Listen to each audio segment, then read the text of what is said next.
It's difficult to overstate the immensity of the cultural phenomenon that is, or rather was, the Star Wars franchise. Even though there had not been a Star Wars film release for almost a full decade when I was born in 1992, the franchise was as much a cultural phenomenon during my childhood as any other media franchise of that era, and in fact, it was much more so. Star Wars didn't seem like yet another fleeting media product, which had been vomited forth by the incessant content manufacturing of the entertainment industry. It was a story which truly felt timeless, and as such it drew a very acute captivation from children and adults alike over the course of numerous decades. Nonetheless, over the years, I have come to see that in the grand scheme of things, the timelessness of Star Wars was, quite ironically, precisely due to the manner in which the franchise was situated in a very particular cultural zeitgeist. And it is now becoming increasingly apparent that the cultural age which facilitated the dominance of Star Wars is now definitively coming to a close, and that the death of the Star Wars franchise is itself a very striking and powerful signifier of that very fact. The original Star Wars film was released in 1977, just 2 years after the close of the Vietnam War. This was a period in which the United States, and the First World more generally, was coming to reconceptualize itself following an acute crisis of self-identity. Vietnam had paralleled and co-informed the hippie counterculture movement in the Western world, and these cultural events had brought with them an imperative of reform and idealism. The hippie movement had, much like the romantic movement of the previous century, cast doubt upon the authority of disciplinary rationalism which had characterized modernity. It was a movement which had called into question virtually all of the basic traditional institutions of Western culture. The post-World War II era had seen a pronounced cultural high of optimism, Jovian ambition, and abundance. And yet, beneath the euphoria of this high were festering tensions and contradictions, which were destined to rupture the inflating post-war bubbles. The conflicts of the Civil Rights Movement and the Vietnam War were not merely external challenges. They were challenges to the moral foundations of the entire project of the United States and, by extension, the entire project of post-war neoliberal globalism. As these conflicts came to a close, a new sense of Western self-identity would need to form and solidify within the Western mind. Over the course of the preceding decades, Western culture had seen the metaphorically explosive ascent of popular media through film and television, as well as the quite literally explosive ascent of human beings into the interplanetary void through the efforts of the American and Soviet space programs. Within this moment of history, then, what better symbol for a new Western self-identity could there possibly have been other than a Hollywood science fiction film franchise? Beginning with the somewhat obvious, the villainous empire of Star Wars is quite clearly coded in the language of the Second World War. Imperial soldiers are called stormtroopers, alluding to the paramilitary units of the German National Socialist Party. The uniforms, architecture, symbolic motifs, and general demeanor of the Galactic Empire are quite clearly intended to gesture towards the pop cultural imagery of the German National Socialists. Within the implicit mythology of Star Wars, the archetypal image of the fascist empire serves as a foil against which the identity of our heroes, and by extension the identity of the audience, is set in contrast. The heroes of Star Wars, conversely, are shown to be a motley crew of mostly ordinary people who don't necessarily seem to represent a concrete political body or national identity. These heroes are simply the rebels, those who resist the disciplinary, mechanistic, and life-crushing powers of fascist imperialism with their spirit of camaraderie, independence, and creative ingenuity.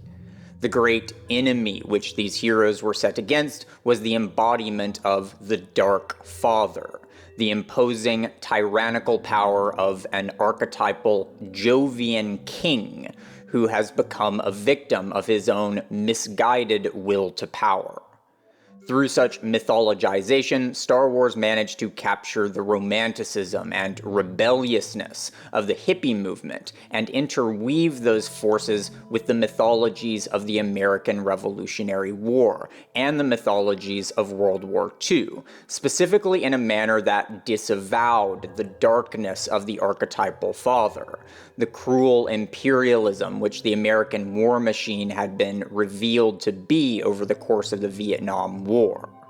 Star Wars reaffirmed that the great evil of the modern world was indeed the intolerance, totalitarianism, and militarism of fascism, but this image of evil was recontextualized in such a manner that the injustices of the civil rights movement and the Vietnam War could be rendered comprehensible.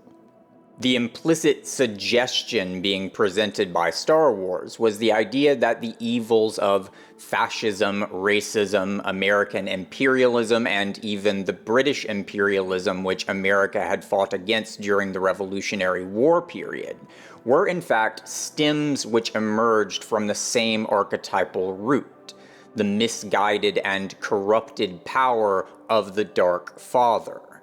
Differentiating ourselves from that great enemy would then allow for a positive sense of self-identity which cleanly affirmed the values of post-war neoliberalism while simultaneously disaffirming the moral failings of the Western world itself.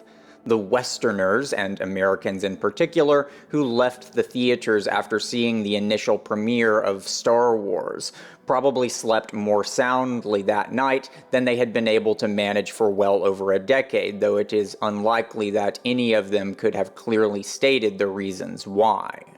Over the course of the following decades, Western culture came, in many ways, to fall into ever greater depths of disillusionment, hedonic nihilism, and cynical, calculative pragmatism. The cultural tensions and contradictions highlighted by the Civil Rights Movement, the Vietnam War, and the Watergate scandal were never truly resolved, and throughout the final decades of the 20th century, these problems seemed to become ever more acute in many ways. Nonetheless, Star Wars continued to shine forth as a kind of beacon, as an ideal of what the project of Western democracy was meant to be and what the ultimate aims of liberal democracy were meant to achieve. Despite our increasing cynicism towards the imminent actuality of Western culture and politics, we nevertheless continued to orient ourselves in relation to the ideals which Star Wars represented, even as those ideals seemed to slip ever further away from the realities of Western democratic culture.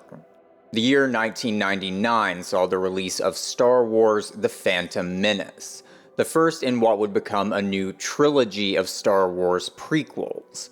16 years had elapsed since the last Star Wars feature film, and the release of The Phantom Menace was met with both immense excitement as well as immense disappointment from many Star Wars fans.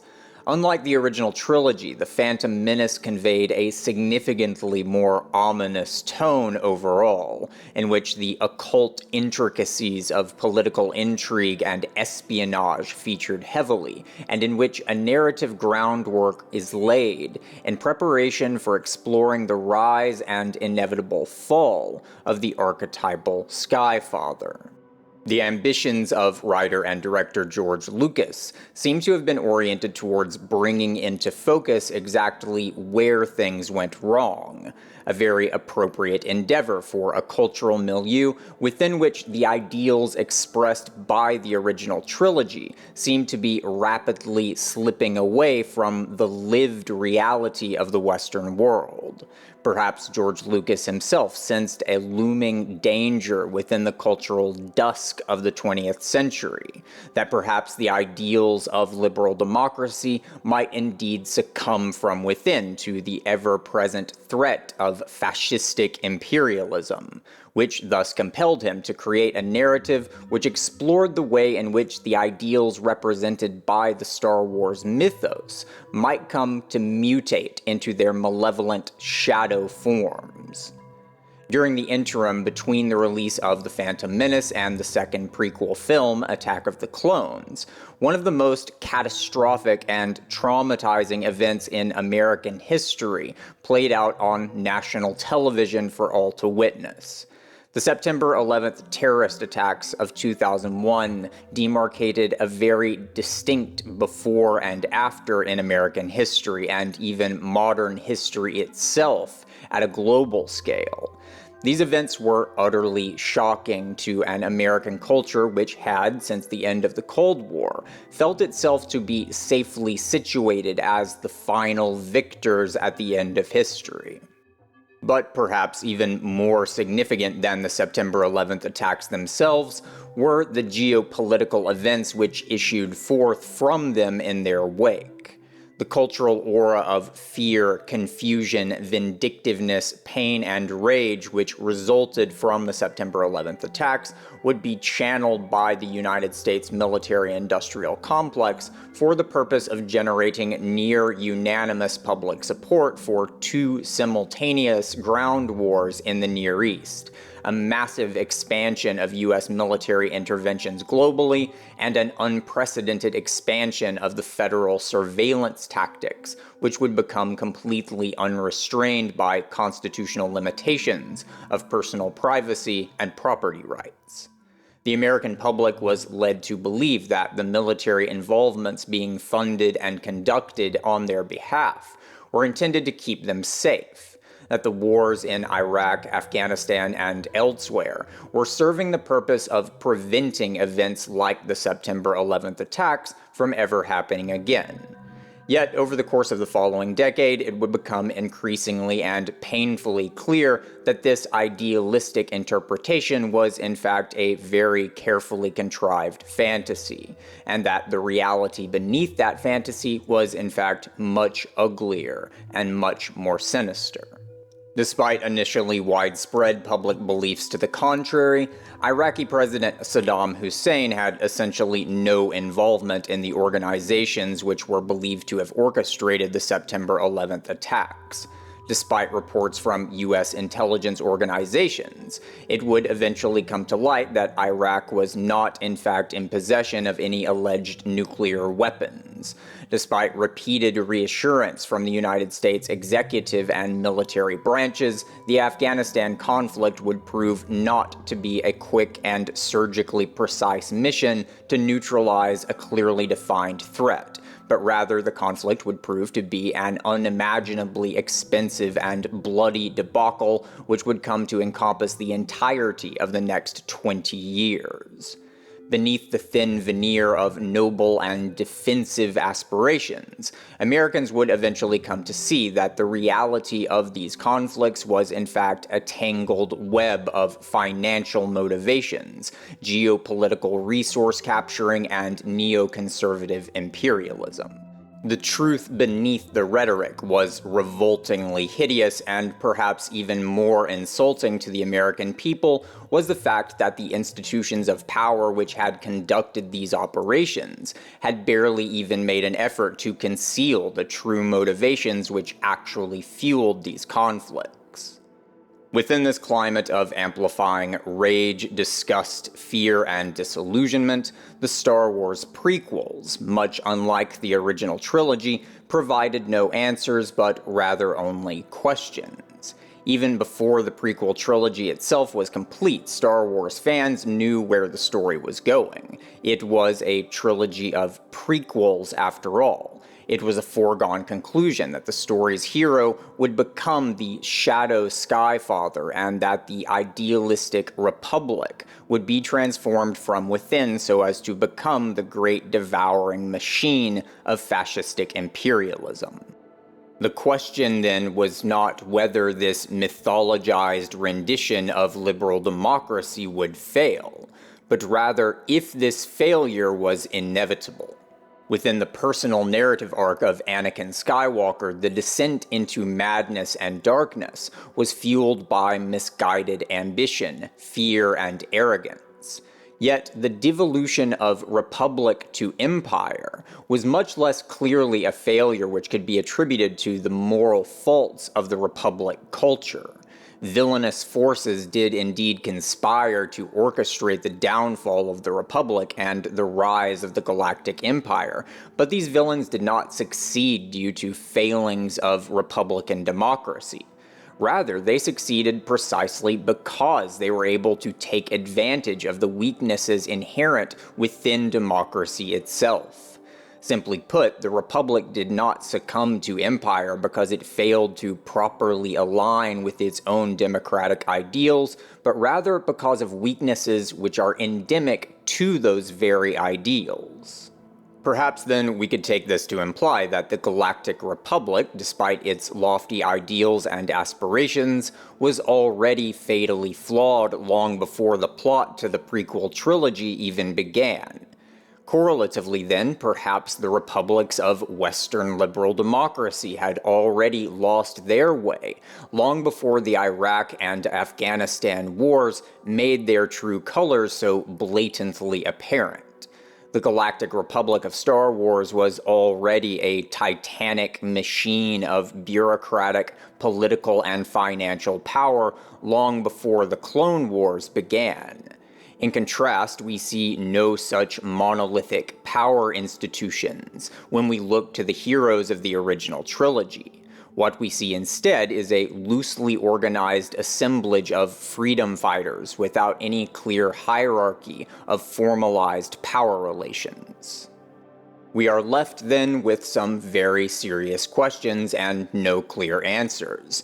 Is such a loose confederation of freedom fighters doomed to transform into a titanic political power structure which is destined for imperialism? Is there any way to subvert that vicious cycle, or are we fated to continue riding that cynical wheel due to inextricable features of human political organization itself? Is there some fatal flaw in the very ideals of Western liberal democracy, and is there any way that these ideals can be amended so as to prevent the metamorphosis of confederation into republic, of republic into empire, and of empire into ashes? So this is the part of the story where it seems like I should probably talk about the Disney Star Wars sequel trilogy. The reality, though, is that I really just do not have much to say, and I really just don't think that there even is much to say. I watched the first film on release, and frankly, I barely remember anything about it. I tried watching the second film at one point, and I fell asleep halfway through it. I never saw the third film, and honestly, I just don't really want to. The bottom line here is that these are films which had no real interest in actually picking up where George Lucas left off. These films are not interested in the questions which the prequel trilogy left hanging.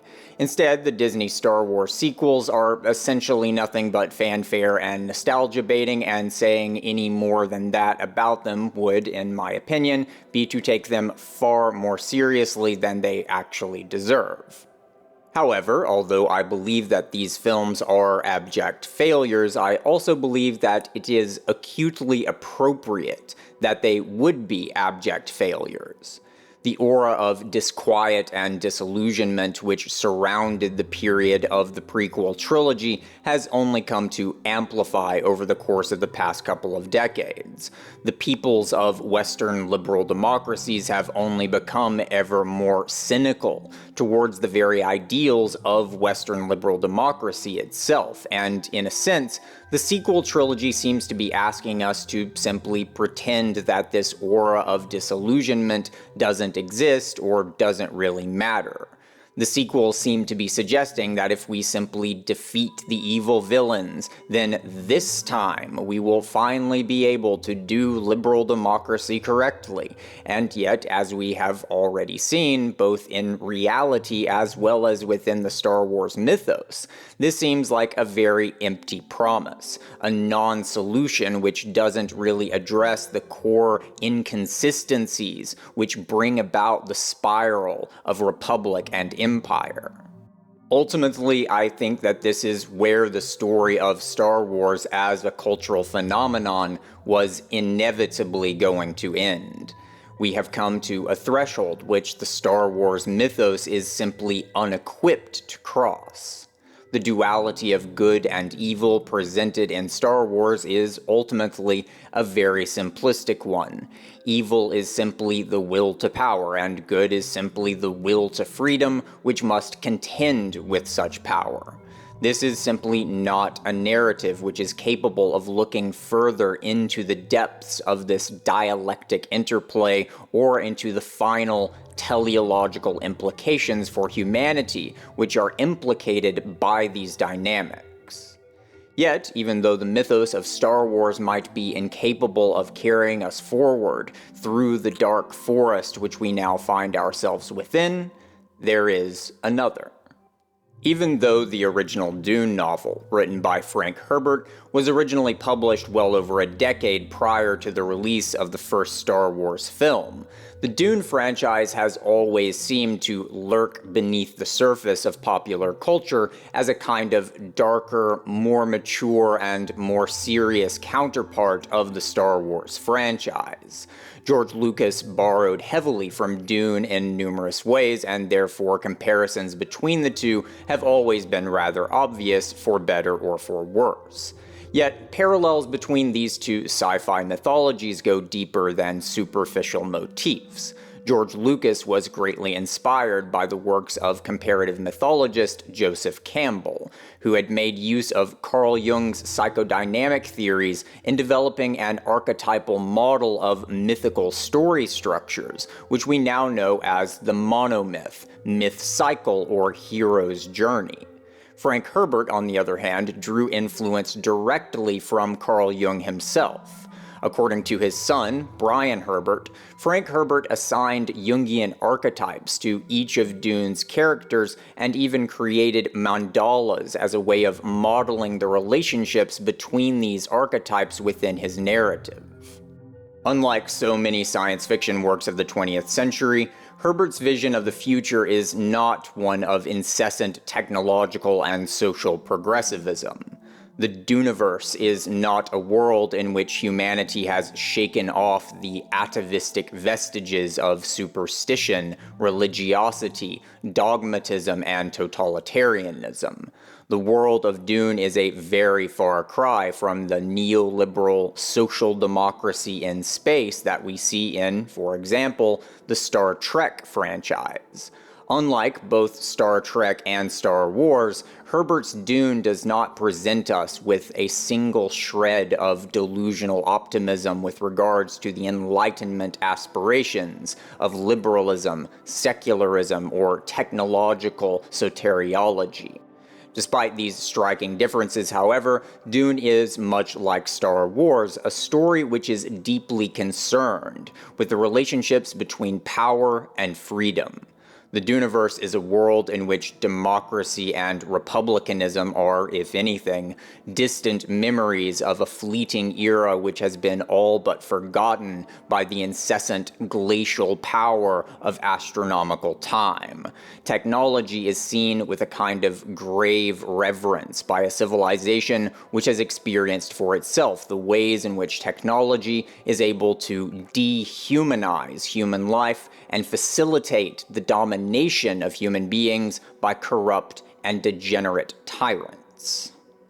As we follow the narrative of the original Dune novel, it initially seems that Herbert's framing is rather straightforward, despite being deeply at odds with the mythos of liberal democracy. The problem of this world is that of tyrannical power, and the apparent solution to that problem is not democracy, but rather monarchist power, which embodies the ideals of human excellence: courage, strength, leadership, empathy, and justice. As the story progresses, however, this framing rapidly reveals itself to be much more complex and much less optimistic.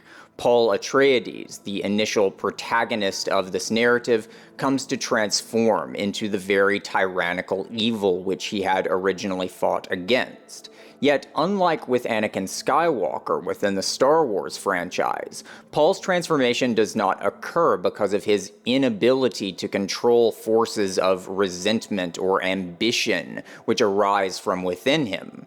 Rather, Paul finds himself becoming the very tyrant which he set himself against because he becomes swept up in currents of human history which far exceed his own personal will.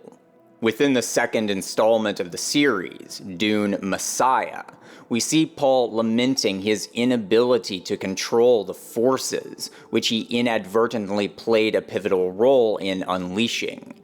The interstellar jihad of his Fremen Empire is a religiously fueled catastrophe, which he understands is simply no longer in his hands to control. Paul is tortured by his precognitive visions of the future as he sees that the destiny which he is now a part of is both horrific and far too immense to be alterable by him, even as he sits at the apex of the most powerful empire that humanity has ever seen. Even throughout all the various twists and turns of espionage, intrigue, and unflinchingly piercing examinations of the human spirit, Herbert nonetheless very clearly presents the nature of both the core problem and ultimate solution to the human journey from the very beginning. Fear is the mind killer. Over the course of Dune's third installment, Children of Dune, Paul's son, Leto II, comes to see the terrible destiny which awaits humanity, and further comes to see the truth of his father's failing.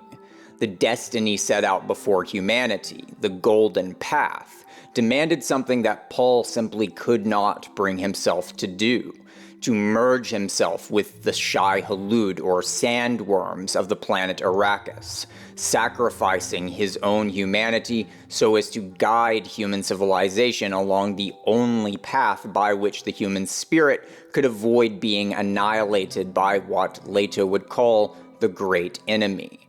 Only through such a merger could the Kwisatz Haderach, the true Messiah, become the God Emperor and then bring about the famine times and the subsequent scattering, through which humanity itself would come to be transformed into something capable of surviving the darkness of the deep future.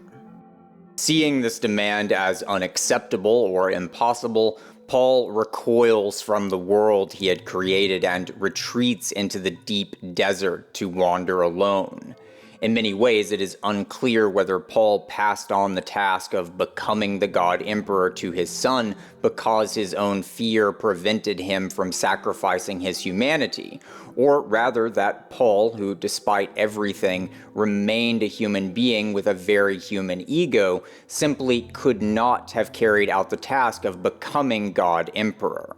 Unlike Paul, Leto II was a preborn, meaning that rather than being a vessel for a singular human ego, Leto's psyche was instead an amalgamation of the entirety of his genealogical ancestry. Leto II was not simply Leto II, but also Leto I, Paul, Jessica, Vladimir Harkonnen, and all other human beings who came before him. Lacking a conventional human ego and its instincts of self-preservation, Leto II accepts his role in bringing about the Golden Path, or rather in becoming the Golden Path. Now devoid of his own humanity, yet simultaneously a godlike synthesis of everything humanity had ever been, Leto II establishes an imperial dominion of absolute authoritarianism, which will constrict humanity for the next 3,000 years. Leto's decision to do this was not for the sake of his own power, nor for some authoritarian ideals of disciplinary absolutism. In fact, his motivations were quite the opposite. Leto saw that among all of the various futures which faced humanity, there was but a single path by which humanity could manage to survive. This path would require human beings themselves to be utterly transformed, and Leto's totalitarian empire was intended to bring about the gestation of such a transformation. Leto saw that he was required by this destiny to instill within humanity a primal, genetic aversion to authoritarian power, an ancestral memory of a trauma so great that it could not be forgotten. Once this collective trauma was instilled through Leto's enactment of the famine times, Leto himself would come to be assassinated, and his great interstellar empire would then collapse, leading to the Scattering. Reacting against 3,000 years of authoritarian control, humanity's instincts would lead it to venture forth beyond the limits of the known universe and into completely uncharted space, where human beings would come to evolve and struggle in ways that would otherwise have never come to pass. Only through this forced evolution would humanity come to realize its own inner potentials in such a manner that the great enemy could be overcome and humanity could emerge victorious from Kralazek, the prophesied final battle at the end of the physical universe. And yet, even though 2 more novels followed God Emperor of Dune, continuing the stories of those who struggled throughout the wake of Leto's imperial reign, the saga comes to an end without us ever being clearly shown the great enemy or the great battle at the end of time, or at least so it might seem. Although the great enemy is never directly identified by Leto II within the novels, Herbert is nevertheless consistently clear that the ultimate danger facing humanity is, in fact, fear. Within the Dune saga, it is never simply a misguided or misanthropic will to power which brings about the horrors of tyranny and empire.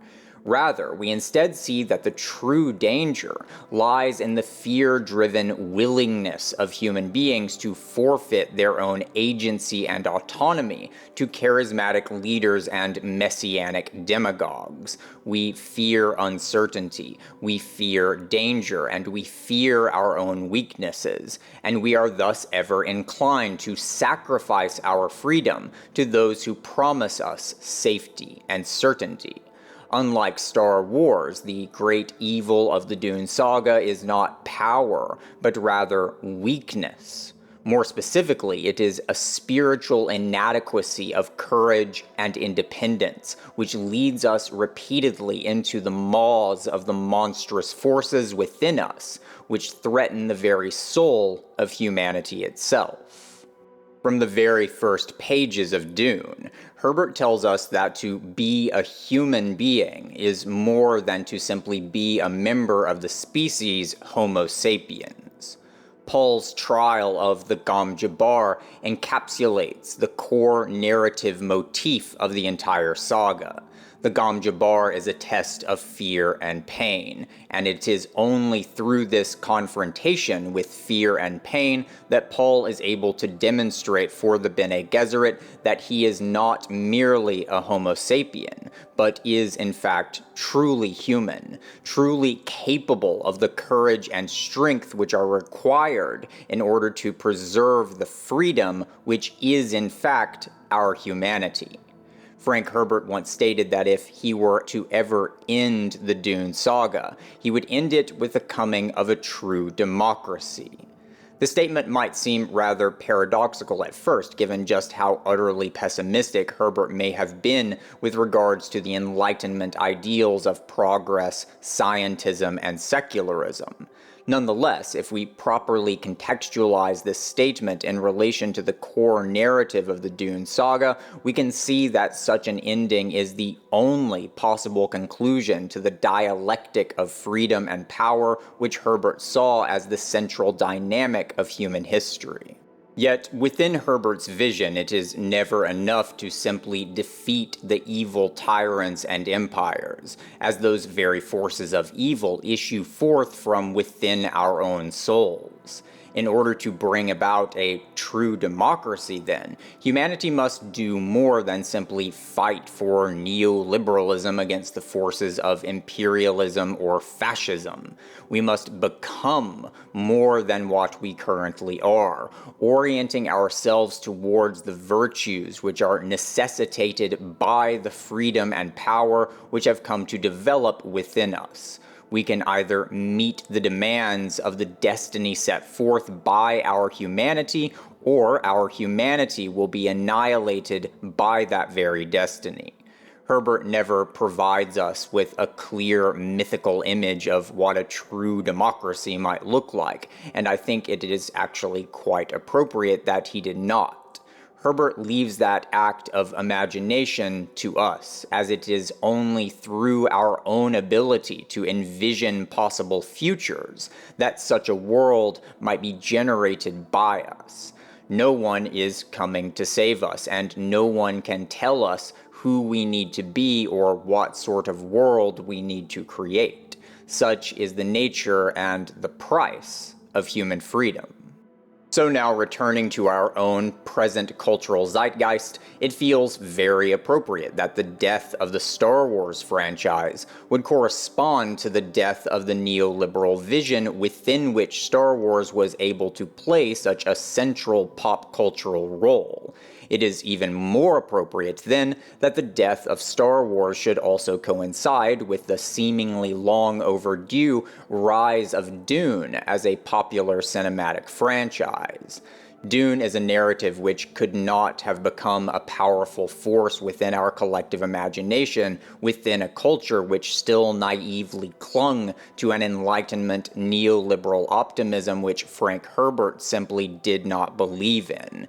It is only now, after we as a culture have been forcibly confronted with the undeniable failures of the post-war cultural ideals, that we can truly begin to take seriously the implications of Frank Herbert's vision. Within the Star Wars franchise, the Jovian powers of ambition, leadership, and authority are consistently cast in a very negative light. Anakin Skywalker's moral corruption directly parallels the development within him of such Jovian archetypal forces. Luke Skywalker, on the other hand, never truly becomes a leader or authority figure, but rather remains a kind of ascetic, priestly figure throughout his narrative. Paul Atreides, in contrast, is a hero who does come to embody these Jovian ideals which are not only seen in a negative manner in the Baron Harkonnen, but also seen in a very positive light in Paul's father Leto, and later in Paul himself. Paul's failing is not seen to be due to his power or ambition, but rather his failures are, if anything, due to his inability to more fully embody the courage which is required of him by the horrific future he is destined to bring forth. Paul is therefore in many ways a more traditionally masculine hero than either Luke or Anakin, as his narrative does not implicitly reject the paternal Jovian powers of the archetypal king. Paul simultaneously recaptures the regal authority and decisive leadership represented by his father, while simultaneously incorporating these Jovian attributes with the more feminine, intuitive, and naturalistic spiritual dispositions represented by Chani and the Fremen. within a cultural landscape which has recently been so dominated by the intentional and politically charged subversion of the hero archetype, there could never be a more opportune time for a hero such as Paul Atreides. Moreover, the villains of Dune are not simply evil because they are totalitarian or because they desire power. Rather, the Harkonnens are evil because they are degenerate, a point which is made even more clearly in the Dune novels than in the recent film adaptations. Leadership and authority themselves are not implicated as the sources of evil. The evil of the Harkonnens is instead due to the fact that they have lost touch with their own humanity. They see themselves as having become more than merely human, when in reality they have in fact become much less than human. The saga of Dune, therefore, is not a mythos in which power is seen as a corrupting force in itself. Power is seen as being absolutely necessary for human survival. The danger instead lies in power which has become untethered from the virtues which produced it, a process by which power comes to mutate into a cancerous and morbid parody of heroic or monarchic regality.